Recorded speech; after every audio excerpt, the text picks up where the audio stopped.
just think because Shakur's so versatile, just like Bud, bro. Like, because he's so versatile, he don't have to fight. Like, we was expecting him to fight, and he didn't. Mm-hmm. He's so fucking versatile. Like, that shit is. But you know what? His machismo, even though I think he still would have won the fight that night any day, but his machismo in which he was talking about almost got the best of him. They told him in the back, just box. Because he remember, was like, how should I come out? Yeah, how should I come out? Because he was thinking like, everybody think that I need to run from this dude. I'm gonna fight him. Right. See, that's the shit that you were talking about. Remember, I kept saying, if he do that, exactly, he could fuck around and get his ass beat. But he didn't. He didn't. Yep. That motherfucker put on. Oh my god, that's one of the best performances I've seen in a big fight. It is. Oh my gosh, man. One of the best, bro. It is. Because De La Hoya was looking good against Trinidad, but then he just like. He coasted the last 3 rounds. And that doesn't look good, man. That doesn't look good. I mean, he was whooping Trinidad's ass, making me look stupid. Man, Bud was. Me and Alan was in 2 different places looking stupid because me and Alan were bigged up Trinidad so much. Talk about he about to whoop De La Hoya's ass. Y'all don't realize, y'all don't know nothing about this boy. This boy is serious, and they looking at me like, Tony, this the guy you talking about? Did you peep Bud switching from orthodox to southpaw in the clinches Did you see how he like when he turned Spence and walked him in the shots like because he then he was controlling. I saw him controlling him. Because Spence was like this, like I was like, oh my Then the jump when he hit him with the hook. And he flew. I said. It was more so the defense for me, the hand placement, catching. It was everything. That's the crispest I've ever seen him. Yeah. Just like I said when J-Rock beat Jared Hurd, he was fucking nobody at 154 would have beat J-Rock that night. He was so fucking sharp. Mm-hmm. Defensively, offensively, oh my God, J-Rock was sharp. Well, see, I'm going to take that statement away from you because that's a fighter that studied Jared Hurd. For a long time. So he went in there perfectly. Just like Tony Harrison has studied Charlo for a long time when he went in there and beat him that first time. Well, hell, he was beating him the second time and just got caught. Yeah. No, it was the 9th round. That's when this shit is done. No. That fight, Tony, I thought Tony was going to make it because he didn't get stopped to the 11th. Yeah.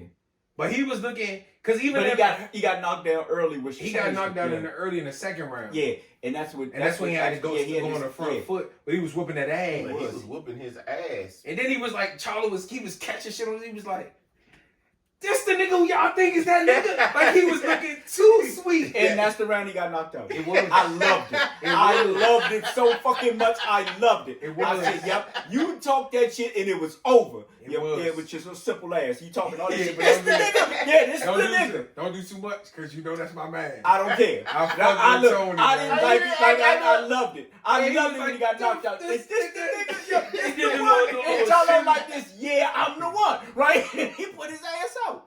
I loved it. It was a simple. I think it was just more so time, and he was putting his hand up to catch the shot, and he was throwing his own, and he didn't get it back. He didn't get it back. Hey, look, they're all about that. It takes skill to catch shit like that. So yeah. I mean, because Bud on the ropes. Look, when he caught that overhand from Spence, but he knew that he was open for that motherfucking shot that put him down. The first shot in round 7, caught it, boom. And look, and he was like, look, and in his corner, Bo Mack and them said, all right, it's time to start catching and shooting. Okay, let me ask y'all this. What do y'all see Spence being able to do different? I don't know, because see, we gave Spence, like me and Alan had talked about, we gave Spence so much credit about being versatile and being able to box against a shorter, smaller Mikey Garcia. But when you look at the fight, it's the same Spence. It's the same. Look, it's backing up straight line. You know what I'm saying? It's coming forward straight line. I mean, a little step over. But what Spence wasn't doing is, I mean, he wasn't moving his head at all. He never does, though. But see, he normally just catch shit on that. He was. I mean, a lot of shit he wasn't. But you know, I mean, being so sharp and catching them with shots that Spence ain't used to getting caught with when he throwing them shots, boom. And like you said, Bud had his timing down so much that every time, even if Spence landed the jab, Bud was putting the jab back in his face. What I said to y'all, and I told y'all I watched the Spence and Porter fight, and I saw Porter doing things that we don't give Porter credit for, but he was taking advantage of Earl in a lot of ways. It's just he didn't, as you say, punch selection. I saw it was a lot of times in that Spence and Porter fight where I was like, damn, he should shoot this shot, he should shoot that shot. But as you said, punch selection, and he smothered his punches a lot. Porter, and he was catching Earl with some awkward shit. See, I was telling you, but this is what I was saying. Remember when I was telling you, Brandon, I was like, I don't know, man, because even though he beat the shit out of Ugas was catching it with some shots that made Earl do this. You know what I'm saying? See, that type of shit you can't do with Terrence Crawford because Earl was actually reacting to the shots. It wasn't like he was stumbling, but like, bam! Like, oh, shit. You know what I'm saying? with Crawford. But see, I was starting to contribute that to he didn't want his motherfucking teeth to fall off. Like, hold on, my teeth. Okay, I'm good. I'm good, all right. You're right. My teeth. Okay, all right, I'm good. But even in the Sean Porter fight, when Sean caught him with a spin him and catch him with a shot, he automatically throw his hands up like, and all that. Look, with Terrence and all of them, like you said, you throw that shit and he was catching them to the body with shots inside, like you said, turning them, like you said, the guy with the hand. I mean, everything. He started controlling them. I said, like, this shit is over. I text you, I said, oh, this shit is over. Yeah. I go, oh, this shit. But I'm gonna when he came up with that fishing net, is where I started to have doubts. That's because, like I said beforehand, I'm like, man, all right, Spence. I seen Spence, I'm like, why the fuck this nigga look sleepy? Then I seen Bud, he was in there just like, he was in his bag. And when Spence walked out, I'm like, all right. When Bud came out, all you could see was his feet. Then you see Eminem walk out first. And Eminem say, the next welterweight, undisputed champion of the world. And then he walked out here, the motherfucking fishnet on his shoulder, like, Moby Dick will go down today. I said, oh, this shit might be over. I'm telling you, perfect song, because that's what the song was made for. Like I said, I was actually shout out to Joe Budden podcast. They was, they not real big boxing fans, but they was talking about it. Joe, he hip hop. So even though he had his differences with Eminem, he said, you want to know when I changed?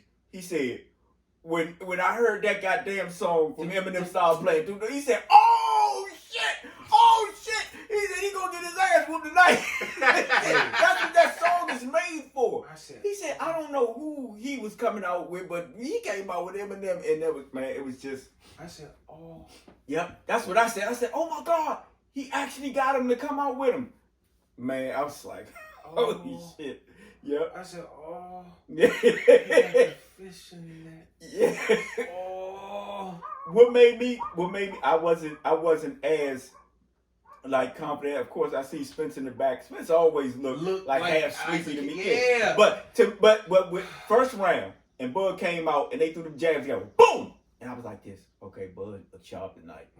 So I wasn't expecting what I saw in the second round, because I was like, what the fuck? I put that in the I think that was a balance shot though. It was. Because he was trying to lunge in, but he was get out. Yeah. That's what surprised me, because when he got up and he smiled at Bud, but then you saw his reaction when Bud came after him, like he was hurt. I was like, oh shit.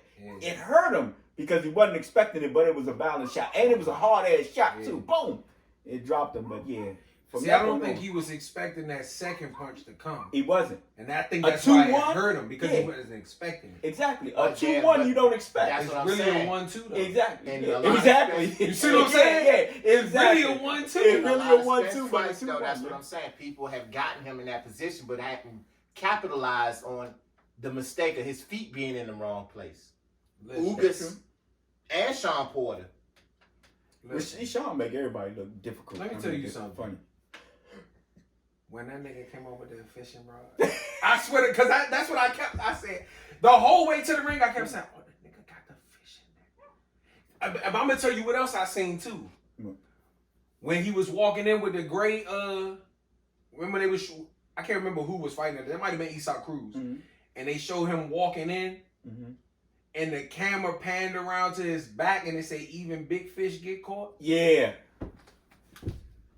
I said, oh, Earl, this might not be your night. I take it back to the press conference again because it was a mellow press conference and Terrence Crawford came up, said we need to stop all this bullshit. See, to me, And I feel then like the he was dude in the emotional. crowd. No, the dude in the crowd, because somebody asked me, I don't know if it was you or you that asked me, is Terrence Crawford going to get sparked in the last press conference? Because normally something happens that gets him to that next level to want to whoop No, somebody I was ass. saying I wanted to see if he was going to have the same energy in the weigh-in. Because, normally in the weigh-in, he always, grill a nigga down. And that's what Earl Spence, I don't know if that was his cousin out there or somebody was out there in the crowd when he said, see, you coming like a female and shit. Yeah. That's what got him. And when he walked off the podium, then I was like... I still, at that point, felt like, okay, Bud being emotional. Because even Earl was like, look at him, he too emotional. Like, niggas in the crowd going to talk. Like, you can't let that type of shit get you. But you know what? It was actually getting to both teams because Derrick James was going at people from Crawford. Yeah. I mean, do you box? Do you box? Yeah. And I like how Bo Max, what he said,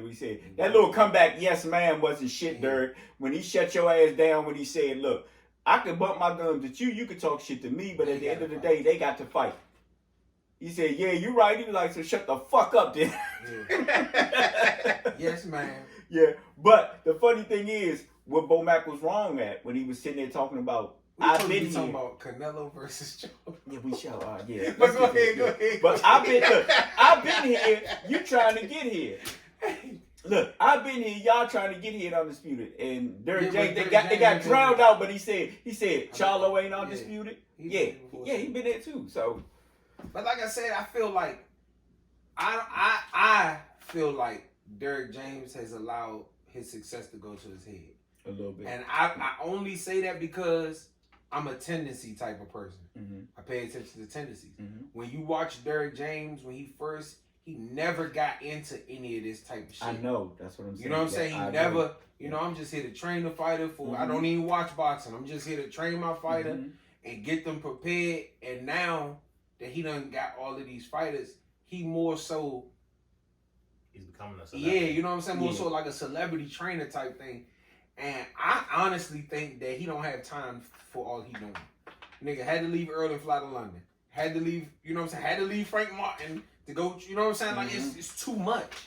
You know what I'm saying? Like, it ain't like he got a team of trainers where he can say, So, I feel like he's getting too, like you said, celebrity-fied or whatever. Yeah, spread thin far as all the people that you are paying attention to. And like you said, that was the one thing that stood out to me. Not, Terrence Crawford saying, I get active. Right. You know what I'm saying? None of that, Alan. What stood out to me is Derrick James being so out of character.